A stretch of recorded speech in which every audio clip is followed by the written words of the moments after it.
Hello, everyone, and welcome to the Digital Defense Ecosystem Podcast, where we explore the global security landscape and examine Finnish companies who bring solutions to global security problems.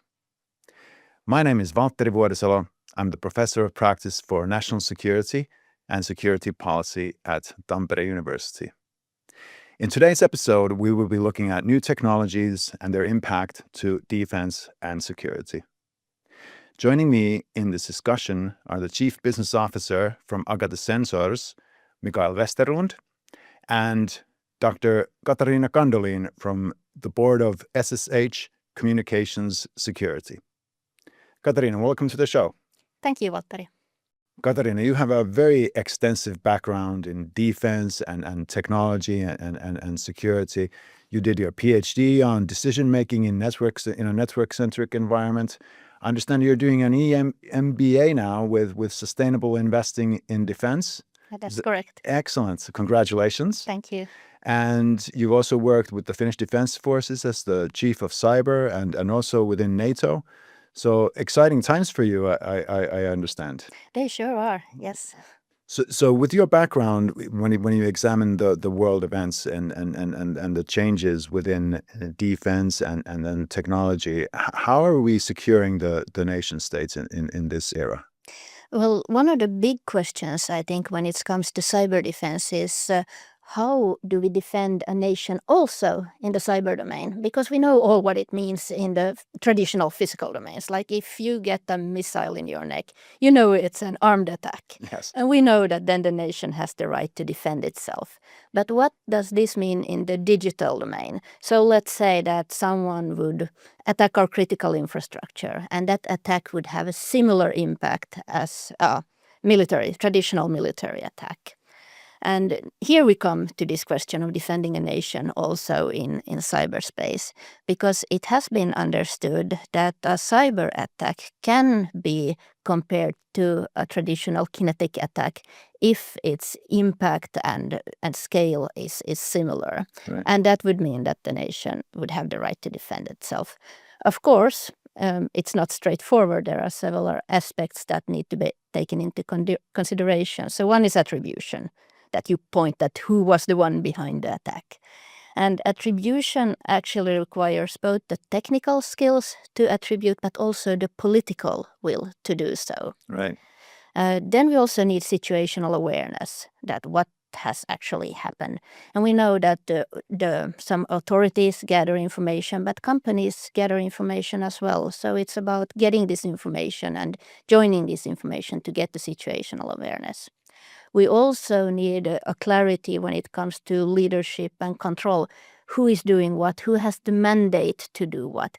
And this has to be defined and preferably also exercised before, because when things happen, you can't start gathering the people and wonder what are we going to do and who is going to do what. So this has to be clear already now. The fourth thing is the countermeasures. Now, it has been a traditional misconception that if we get a cyber attack towards us, that we have to respond with cyber means. Right. But this is not so. I mean, you can respond in any way you find appropriate. So you could talk about diplomatic means. You can talk about sanctions. You could talk about a military response. Some of the larger states also talk about responding with nuclear. Of course, that's rhetorics, but still. Or anything in between. So you have a lot of options. Of course, there are rules to it. You can't go on a revenge trip, and you can't do anything against the civilian, like the normal kind of rules of warfare would state. You have to look at legislation. What does current legislation allow? What would be needed? And then final, like international collaboration. And for us, the EU and NATO are vital partners. So these are the kind of aspects you have to take into consideration when you're talking about defending a nation, also in cyberspace. But it shouldn't be treated like any different than, let's say, a military attack. It all has to be under the same defense umbrella. Right. That's a huge paradigm shift for many. Let's start to examine that a little bit. And if we talk about posture and the force posture, it's very clear from a traditional point of view what that means. But how would you comment on the cyber posture or the technological posture that a nation state has and its impacts? Well, I would say that a lot has changed in the last 5 to 20 years. Like 20 years ago, when you were talking about cyber defense, you were laughed at and told that you have been watching too much Star Wars, that go back to your cellar and drink Coca-Cola and eat pizza, and this is all science fiction. That's my normal day. Yes.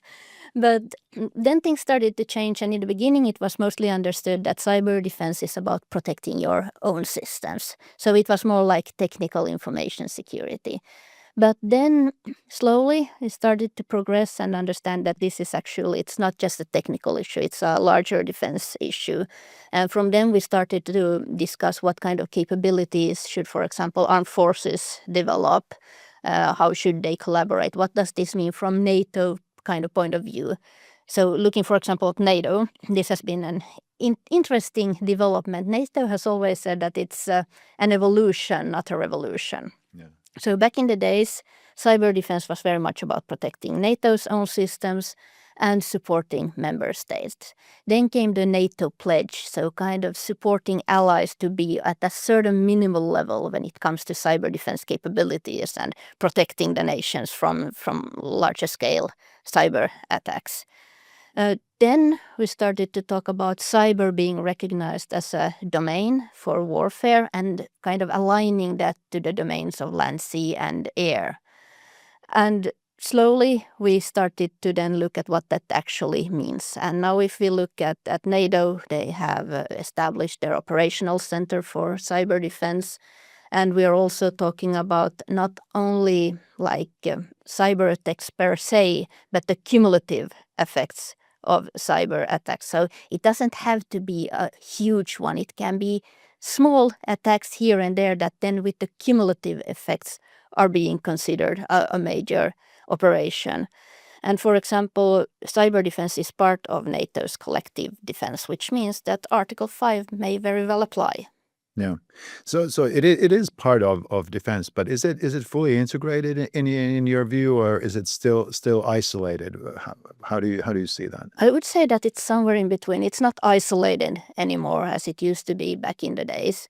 But I think that integration takes time. And I mean, if you look at land, sea, and air, there's been a long time this discussion of having joint operations. And I still think that we have a lot to work on when we are talking about joint operations. So cyber should not be treated any different. So we have land, sea, air, we have space, we have the cyber defense, the cyber domain. We also have the cognitive domain. And now also when we are looking at hybrid operations, and I don't think that we should treat the domains separately, like, okay, we are doing these things on land and those things in the air, and then there's some sabotage going on over there, and then we have these cyber incidents, but they are all interconnected. So I think we should have this joint mindset from the get-go. And of course, I would like to maybe quote NATO here. It's not a revolution, it's an evolution, but I think we are getting there. Yeah.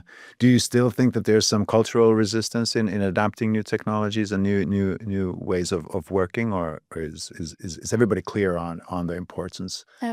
Well, of course, there's always going to be resistance somewhere, but I think that in general, the resistance is much less than what it used to be. Nowadays, I see, people talking about cyber as if it has always been existing and like it's a natural part of, for example, the defense domain, which it was not like 10, 15 years ago. So I think there's been a huge shift from back in the days. Yeah, well, I agree. My mother is talking about cyber defense, so that must mean something. But mothers know a lot. Well, no contest there. You mentioned kinetic operations and using cyber capabilities as a response, similar to kinetic operations. Now, how would you consider proportional responses in the cyber domain? Because some of the challenges is that it might take years to even find out that a cyber event has happened. Yeah, but I would first of all look at the cyber events more through the impact. Mm-hmm. So yes, somebody might prepare the battlefield and have a foothold in the critical infrastructures, and we just don't know about it. The impact hasn't happened yet, even if kind of the cyber intrusion has happened. Right. So I would first of all start with the impact. But then when it comes to proportionality, I wouldn't treat this any different than I would kind of any other event, because we still have the rules. You can't, for example, go on a revenge trip. So somebody, takes down your electrical system, and let's say it's down for 30 minutes, and yes, we suffer for 30 minutes from something. You can't go and, bomb a hospital in that country. So you can't go and do revenge mission. And there's also this whole humanitarian aspect, like not, retaliation against civilian or directing any military means, for example, to the civilian populations. So we still get kind of the constraints from there. So I wouldn't treat cyber as some, freak aspect of, military warfare. It's like one domain like the others. And I think we have to start to align and understand this, even if there are differences, but still the mindset should be similar. Yeah. Earlier, you mentioned attribution and then the difficulty in that, but you also then mentioned the collaboration between public officials and academia and the industry. Is that collaboration intensifying through any specific initiatives from your perspective? Well, it should be, because I don't think we can afford having different sandboxes. And like, this is my sandbox. I won't share any information with you. And you have your sandbox, and my sandbox is better than yours. We can't afford that, and especially in countries like Finland, when we are a small country. Right. And our strength has also always been the collaboration, for example, between the public and the private sector. And I think this is a strength that we have gladly been talking to other countries about, that, hey, this is where Finland is really good. We have this comprehensive approach, and here we are collaborating, and so on. So this is definitely a strength that we have, and what I think we should not do is start to, have bureaucratic rules that prevent this. I rather cherish this. And especially when we are talking about things such as attribution, I think from a technical perspective, it's always good to collaborate, because you can get more situational awareness by, getting information from your other allies and so on, and also from the private sector. So I see a benefit in attribution. Then when it comes to the political decision to attribute, that's a different question. That is this something that should be done on a nation state level? Like, if something has happened towards Finland, is it the Finnish government who is attributing, or is this something that is considered that EU or NATO should do? But this is a political decision, and I think you have to look at case by case who should attribute in what situations. But on the technical part, I think there's a lot of room for collaboration and information exchange, and also expertise exchange. Oh, that's a great point. On the latter point, especially on the role of expertise, which is sometimes forgotten, the human domain in the technical discussion. Now, I think we can all agree that cyber capabilities are a critical part of any capability and power projection in today's world. That also then means that it's a tool for deterrence. But sometimes you want your cyber capabilities to remain unknown. So how do you signal your capability to the other side and create the effect of deterrence? Isn't that a bit tricky? Yeah, but I wouldn't say that deterrence necessarily has to come through your cyber capabilities. I would rather say it that if you align cyber with the traditional domains, and then you say that it doesn't matter if you attack us through physical, traditional military means, or through cyber means. But if you attack us, regardless of which way you choose to attack us, we can consider this an armed attack. And if and when we consider this an armed attack, we see that we have the right to defend ourselves, and that we can do by whatever means we deem appropriate. Right. And the deterrence should come from that. I don't think that we have deterrence just from having cyber capabilities. Right. And I think that also experience has shown that even if a country has a lot of cyber capability, it hasn't deterred anyone from still attacking that nation with cyber means.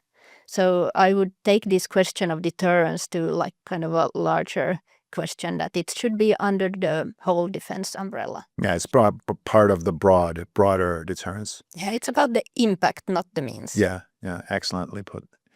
Now, we live in an interesting time of, I would argue, of humanity, where we see many disruptive technologies emerging: artificial intelligence, quantum, obviously.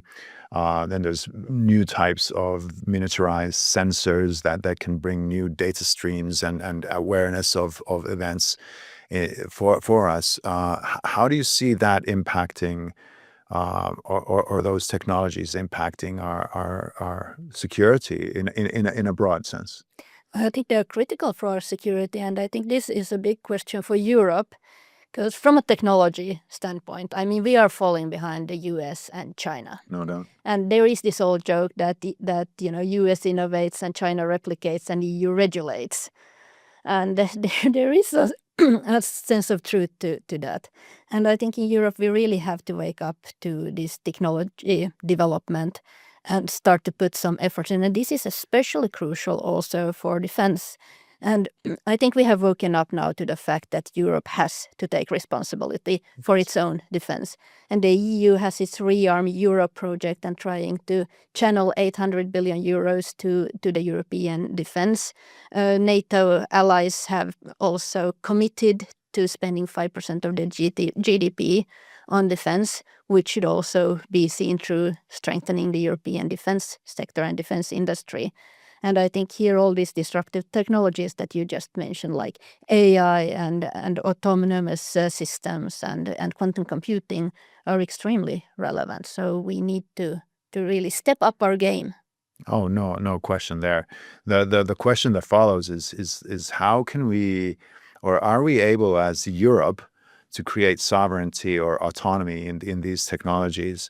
These technologies are global or produced via global supply chains, and we're dependent on raw materials from China in many aspects. Is it realistic in the short term for Europe to gain sovereignty and autonomy? I don't think it's possible for anyone to be completely independent and sovereign when it comes to technology. I mean, we all have global dependencies, but in Europe we are too dependent on others, and also for innovation, etc. So, but I want to believe that we can do a lot in Europe, but that also means that we need to channel funds, money towards these incentives, and that money cannot come from the public sector. And then we come to my executive MBA thesis that I wrote on sustainable investing in the defense industry, because it's private money that we have to direct. And now what has been interesting when it comes to the defense industry, that especially in Europe, it has been considered something of a sin stock, right, compared to tobacco and gambling and so on. So it's been a little bit sensitive to direct funds towards that. And now it was this Draghi report that came out last year, where they had looked at this issue and come to this fact that the European Union actually does not put so much sustainability restrictions on investing in defense, but rather the restrictions have been self-imposed by the financial sector because they have feared reputational harm. right. So this was one thing that the Draghi report mentioned, that this is something that has to be solved so that we can start to get investors to also put money into the defense industry. And here I have seen a very big change, I would say, already this year, that things that were a little bit touchy and sensitive a year ago starts to now be okay. You can see that institutional investors, for example, they are changing their policies on investing in defense. We have seen the European Union come with this defense omnibus stating that it is completely sustainable to invest in defense. Of course, there are some things you have to be mindful of when it comes, for example, to controversial weapons, such as chemical weapons or biological weapons, etc. And also, who do you sell these weapons to? Do you sell it to another EU or NATO member? Or do you sell it to some country that would use it, for example, against their own population? How do you ensure that weapons don't, end up in the wrong hands? And for example, here EU regulation actually might be beneficial because there is kind of tight control over our defense industry to ensure that these things doesn't happen. We don't have companies in Europe that are producing, for example, chemical weapons or biological weapons, etc. So that should not be a big issue.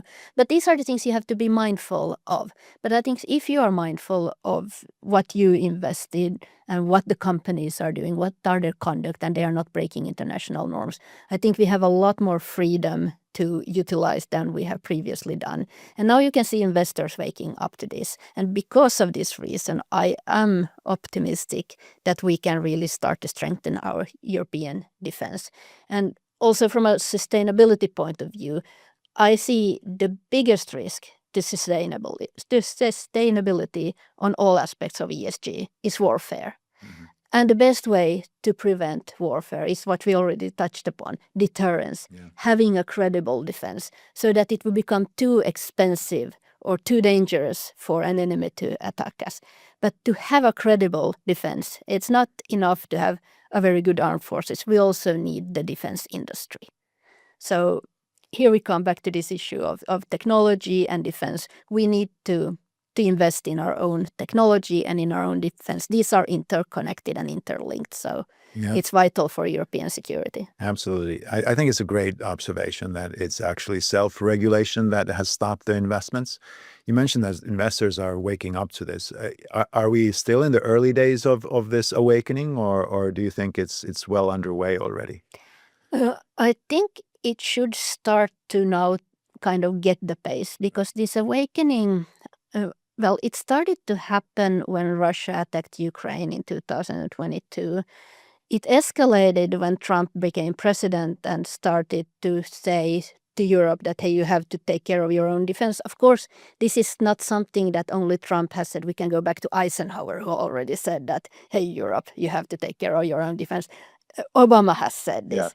So there's a lot of American presidents that have said this. So Trump is not the first one, but I think he says it with a little more strength than his predecessors. So this kind of shook Europe enough to realize that, maybe our big brother is not there holding our back anymore unless we also do our part.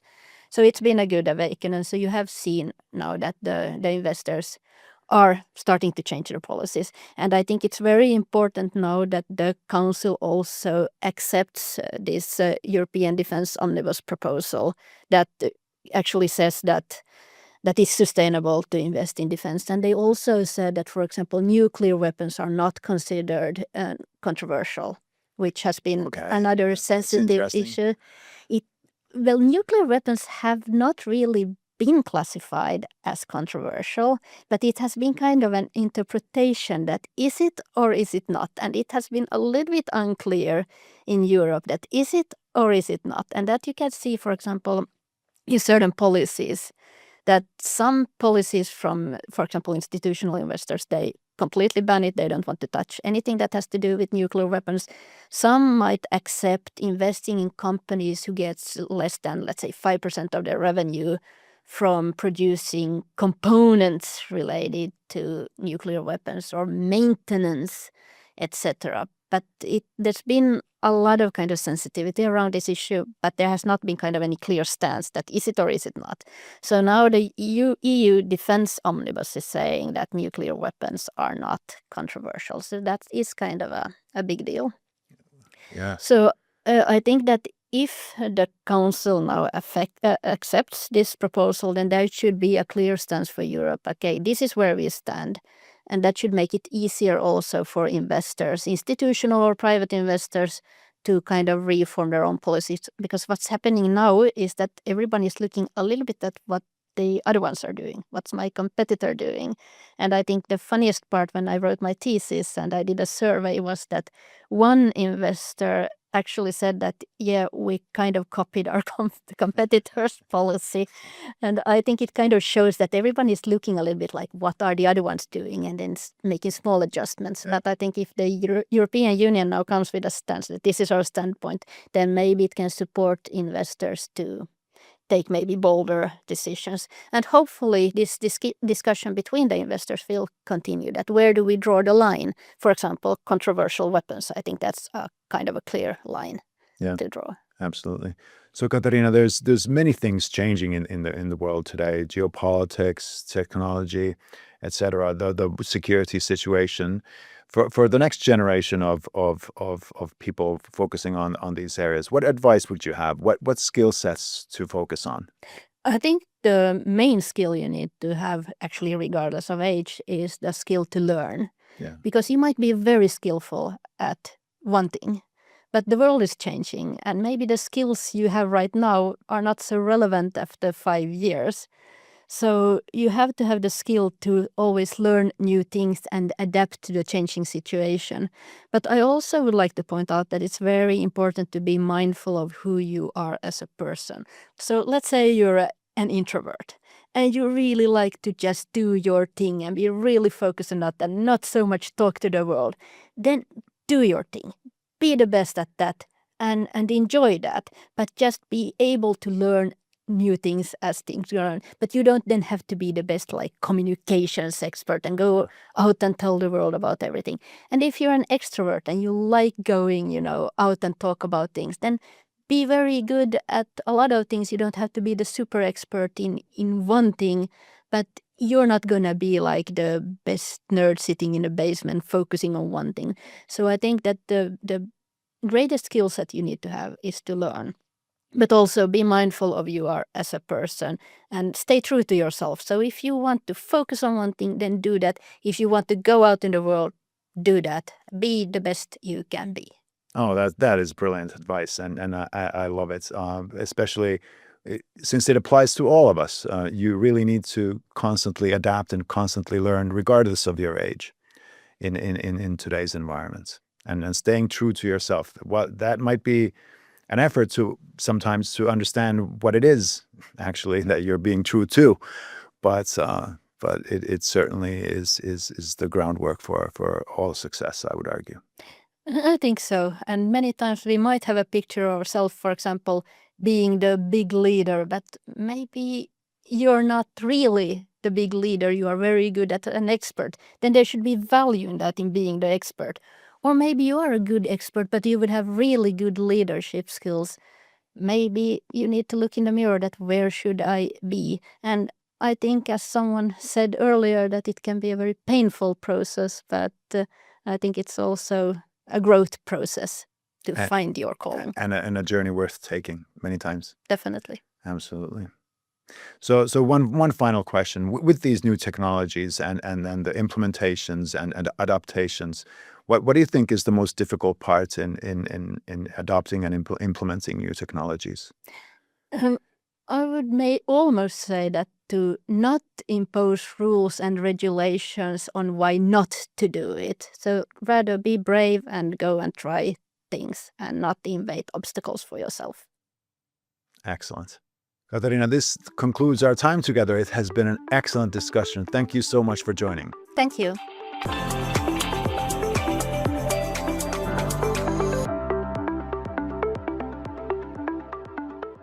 Mikael, welcome to the show. Thank you, Walter. It's a great honor to be here on your podcast.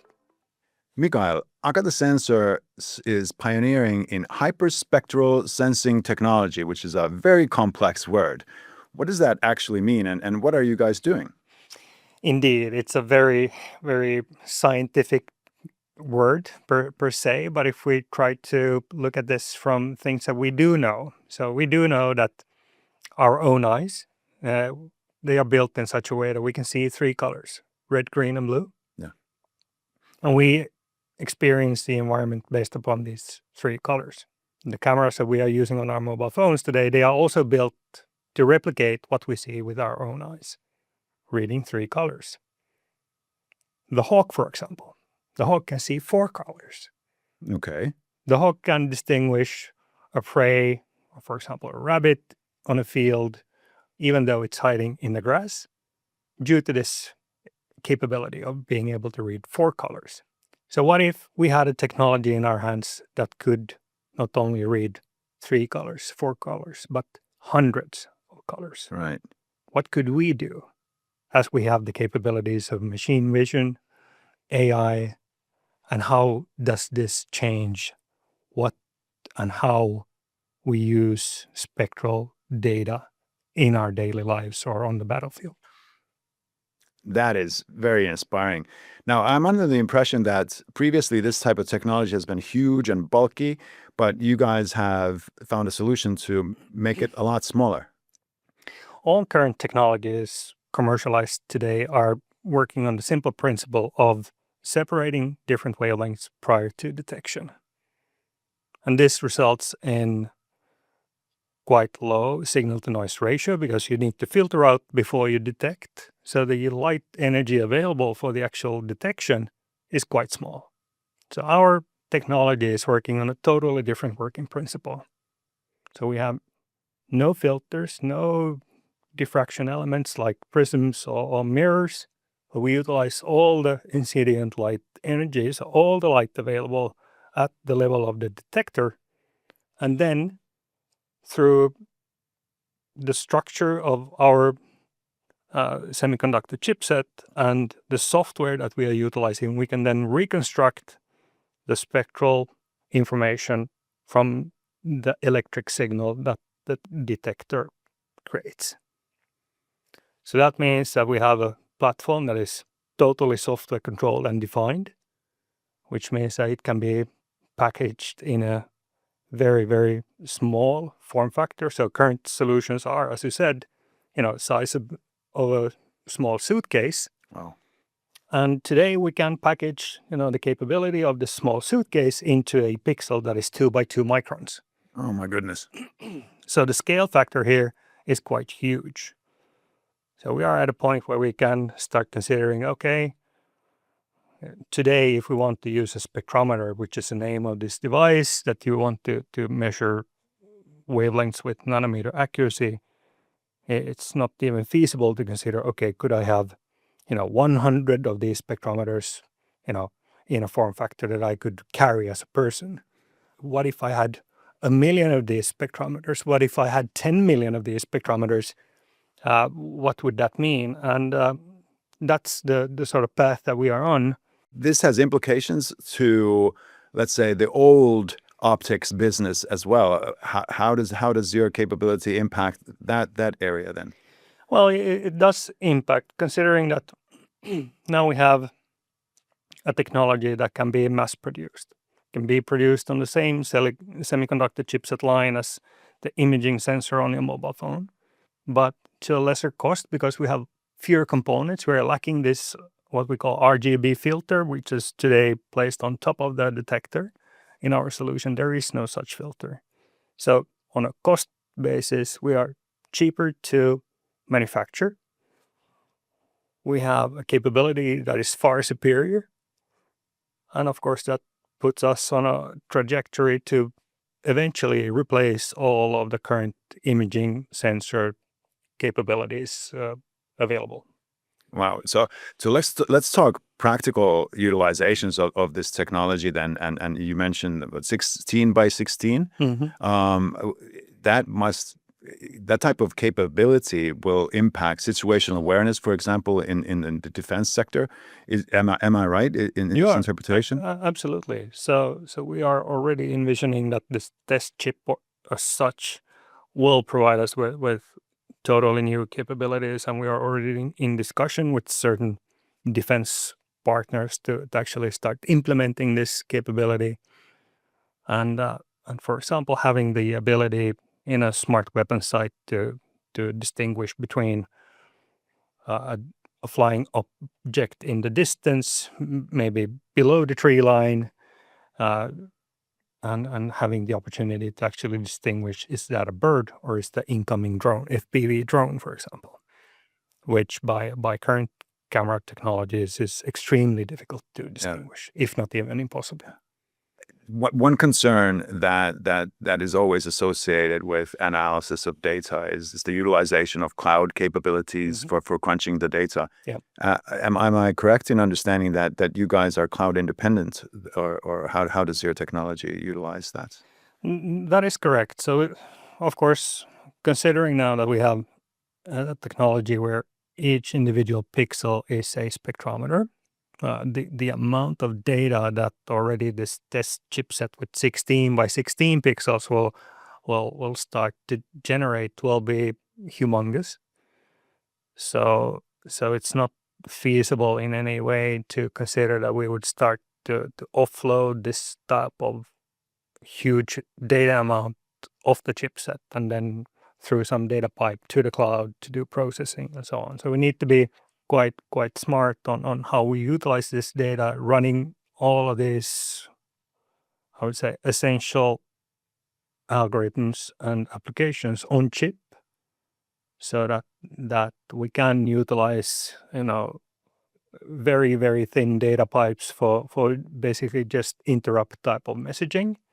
So saying, okay, now here we found something. What is that something? Well, it might be a enemy soldier or drone or whatnot, but there's no need for us to transmit the full data set from the sensor in any way. Right. That is very important, obviously, for security actors. It is nowadays. Yeah. But that type of capability, that type of analysis, I would imagine, has impacts for the civilian world as well. For example, the medical sector and those types of solutions. Yeah. Are you implementing or offering to that field as well?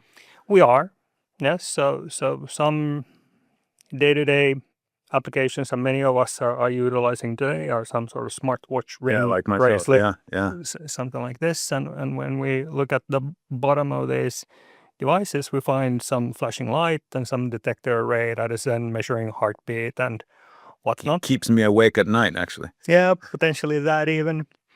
And of course, these device manufacturers have aspired to further increase the measurement capabilities of these devices on a continuous basis, and doing these measurements in a non-invasive manner, so without any needles, any blood dripping and so on.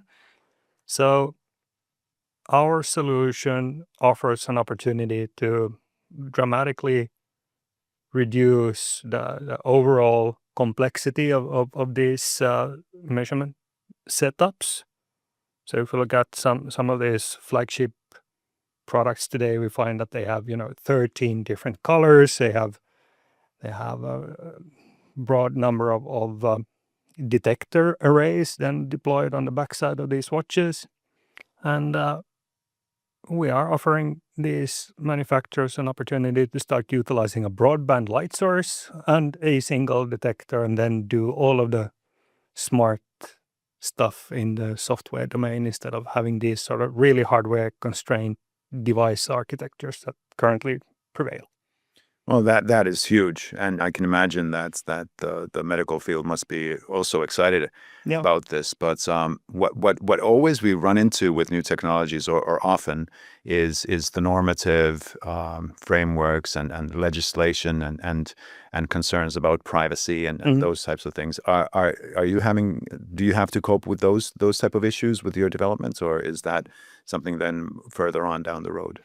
Well, as we have no aspiration of becoming a device manufacturer, so we look at this from the viewpoint that our customers are the ones that are actually owning the use cases, and through that also need to comply with different regulations depending on in what business that they are in.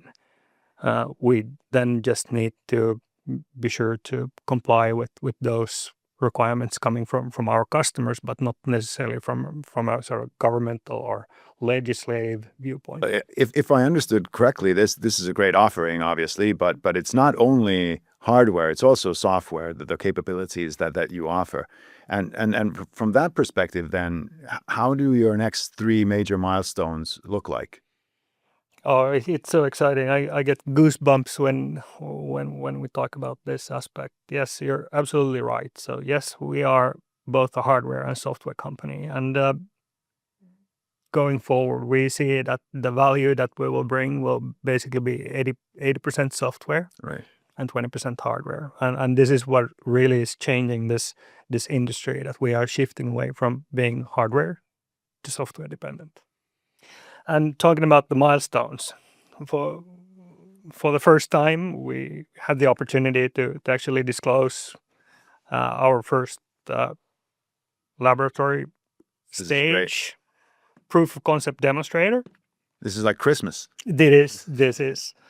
as Christmas indeed. So talking about the milestones, this is sort of the technology validation stage that we are in right now. So this is the form factor of the technology today. So behind this is lens. We have our pixel, and now at the time of recording, we are basically 5 days away from going into tape out. So actually integrating these discrete components found on this A5 sized device, as you see here, into a chipset that will be 6x6 millimeters. Wow. And through that, we will be able to then start developing these customer-specific proof of concept demonstrators, so smartwatches, smart weapon sights, drones, smart munitions, and so on. And then heading towards tape out for the mass production product towards early 2027, having mass production test sort of chipsets then available by the second half of 2027. That is fantastic. Thank you for bringing that along. I feel privileged and being I feel like I'm being a part of history here, and in army green. So very fitting for the podcast. Absolutely. So but this is very ambitious and like we mentioned, revolutionary even. How do you see the sensors in 5 years' time?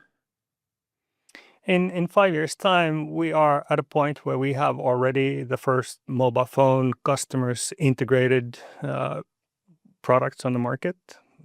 We have made a number of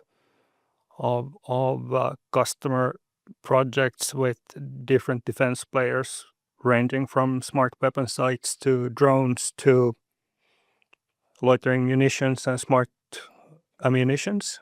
And we are at the breaking point of either being potentially either sold or listed on the stock exchange. So where would are you going to set up your own manufacturing line here in Finland, or? Well, I wish.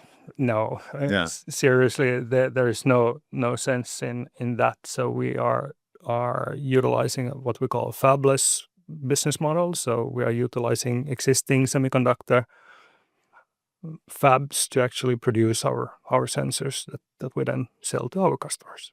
Yeah.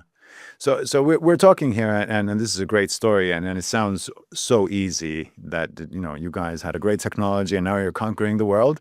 But I have a sense that it might not be that easy in reality. What do you think when you're implementing new technology? How would you elaborate on the challenges that a startup faces, and what are the biggest obstacles to developing and offering new types of technologies? Well, at least from our viewpoint, one of the main challenges has been that Finland is not traditionally seen as a semiconductor chipset, provider or even a country where you get these type of products coming out from.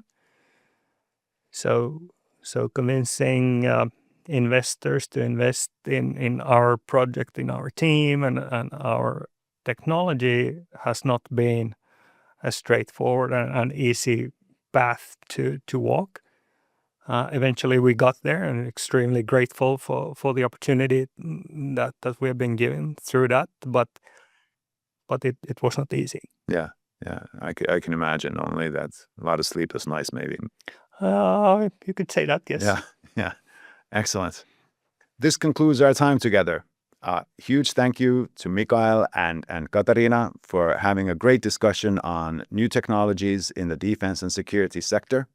And a huge thank you to you, the listener, as well, for listening to the Digital Defense Ecosystem Podcast, the podcast where we look at how Finnish defense industry companies are bringing new solutions to the security environment.